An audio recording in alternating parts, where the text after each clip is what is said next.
Well, that's interesting. Lord Vinamari, the biggest strategic strengths emerging, as you see them, when you look back at India from the West. Innovation, demography, you mentioned demography, diplomacy, or something else. What do you think? If you look at the demography, and going back to this diversity, I mean, I'm a Zoroastrian Parsi. There are more than 1.4 billion people in India, and there are only 100,000 Parsis in the whole world.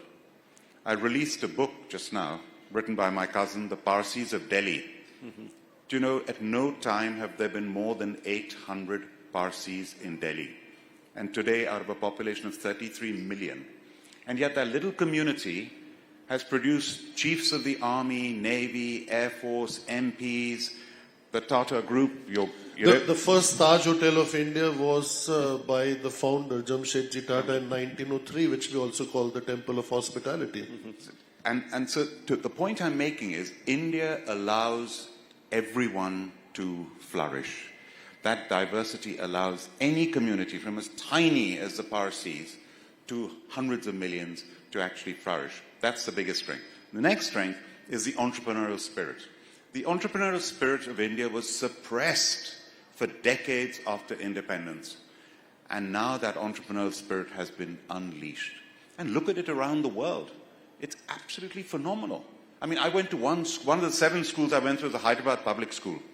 Do you know, from the Hyderabad Public School today, Satya Nadella, head of Microsoft, Ajay Banga, the head of the World Bank, Shantanu, the head of Adobe, I don't know how many chief ministers of states, cabinet ministers from one school, unleashed. I had a prime minister of Indian origin in the UK just now, and it makes me very proud. It's being crushed. We've got Prime Minister Modi, who's coined this beautiful phrase, Sabka Saath, Sabka Vikas, Sabka Vishwas. How do you see it as a minority yourself? More shrinking, this, that, the other, rights, and you know how it is. What do you make of that conversation? I'm sorry, I can only say from my own experience that there is no limit to what any minority can achieve in India. The opportunity is there for everybody. Opportunity is there for everybody. That's really brilliantly put, because it's all about opportunities when you're a rising economy, and of course Bharat is rising.